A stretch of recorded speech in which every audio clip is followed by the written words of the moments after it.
Ya, ketemu lagi bersama saya Wahyu alias Waar, masih seputaran matematika, dan kali ini kita akan mengupas soal-soal tentang limit fungsi aljabar.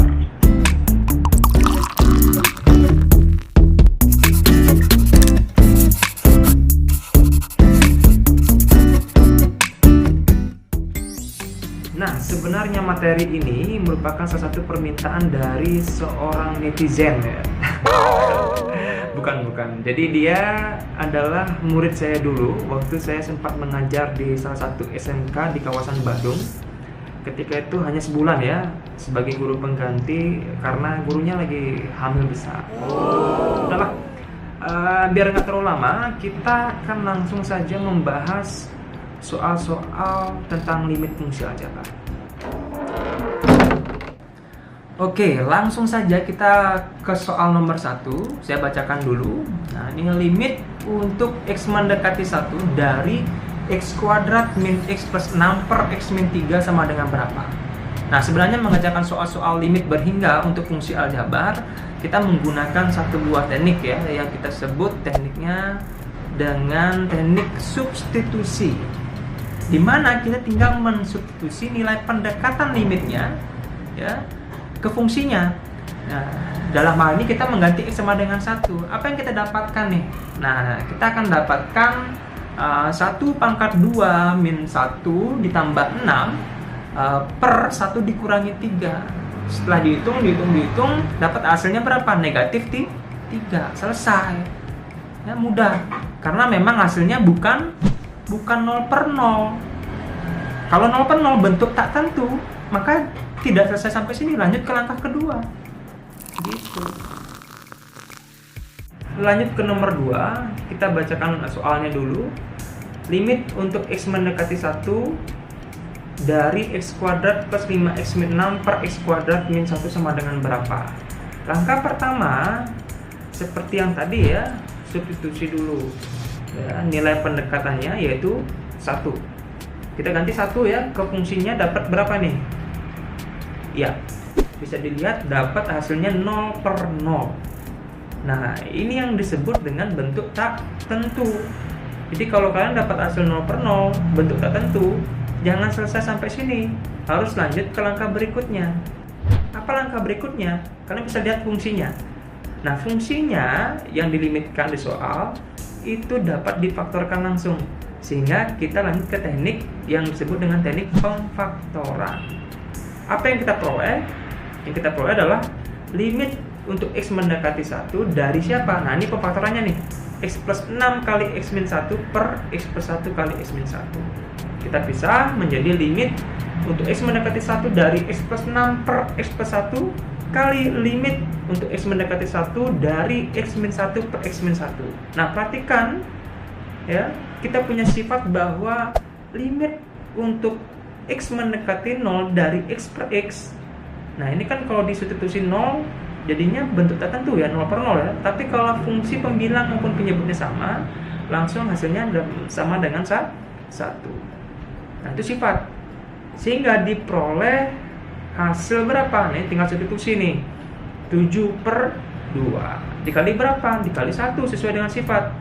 Nah, diperoleh hasil akhir yaitu 7 per 2. Selesai. Nah, itu kalau bentuk tak tentu dan fungsinya dapat difaktorkan langsung. Oke, next nomor 3. Nah, ini soal terakhir yang akan kita bahas, karena saya rasa 3 soal berbeda ini sudah cukup untuk mewakili materi limit berhingga untuk fungsi aljabar. Oke, langsung saja. Nomor 3 soalnya adalah limit untuk x mendekati 1 ya, dari akar 5x plus 4 min 3 per x min 1 sama dengan berapa? Nah, langkah pertama sama saja, yaitu mensubstitusi nilai pendekatannya. Oke, kita ganti, nih sama ya, x sama dengan 1. Ke soalnya kita ganti ya. Langsung saja kita dapatkan hasil berapa nih? 0 per 0. Nah, lagi-lagi kita mendapatkan bentuk tak tentu, sama seperti nomor 2. Cuma pertanyaannya apakah bisa dilakukan dengan atau diselesaikan dengan cara pemfaktoran? Kita cek fungsinya. Oke, fungsinya ternyata nggak bisa kita faktorkan langsung. Karena apa? Permasalahannya adalah fungsinya bentuk akar. Oke, terus apa yang kita gunakan? Yang kita gunakan adalah teknik kali akar sekawan. Nah, kali akar sekawan sebenarnya idenya adalah mengubah yang bentuk akar dia tidak lagi bentuk akar, sehingga dalam prosesnya nanti memungkinkan saja terjadi pemfaktoran kembali. Nah, kita akan coba lihat limit X mendekati 1 dari akar 5X plus 4 min 3 per X min 1 itu kita kalikan pembilang maupun penyebut dengan sekawan dari siapa? Dari yang bentuk akarnya. Nah, dalam hal ini sekawan dari siapa? Akar 5X plus 4 min 3. Sekawannya adalah akar 5X plus 4 ditambah 3. Karena sekawan itu apa? Ini ya, dua sukunya sama, cuma dipisahkan dengan operasi yang berlawanan. Kalau pengurangan, penyembelahan sekawannya ya, begitu sebaliknya. Nah, jadi pembilang penyebut kita kalikan sekawannya. Dihitung, kita kalikan. Yang pembilang kali pembilang diperoleh 5X plus 4 min 9 per yang penyebut kali penyebut didiamkan saja dalam bentuk perkalian.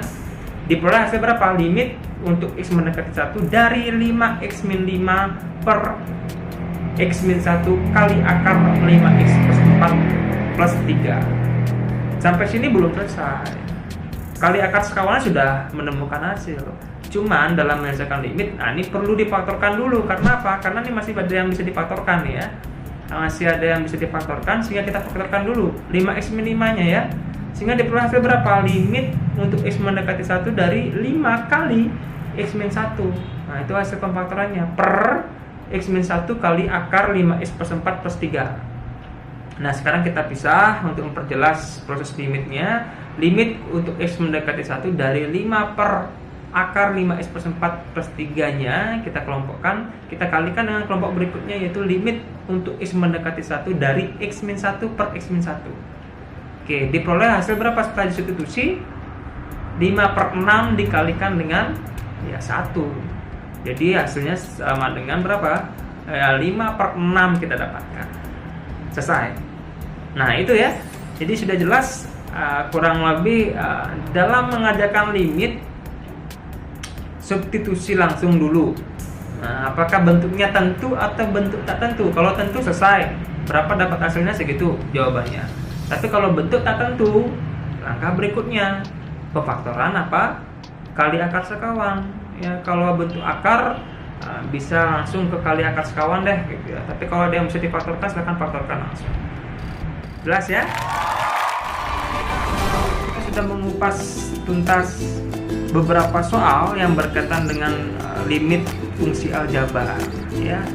Apa yang Anda rasakan? Sudah mulai mual-mual mungkin? Ya, kalau kerjakan dengan konsep mungkin memang ada beberapa hal yang perlu kalian ketahui terlebih dahulu sebagai materi apersepsi ya. Nah, yang menyebabkan kalau kalian lupa ya tengah jalan jadi macet begitu ya.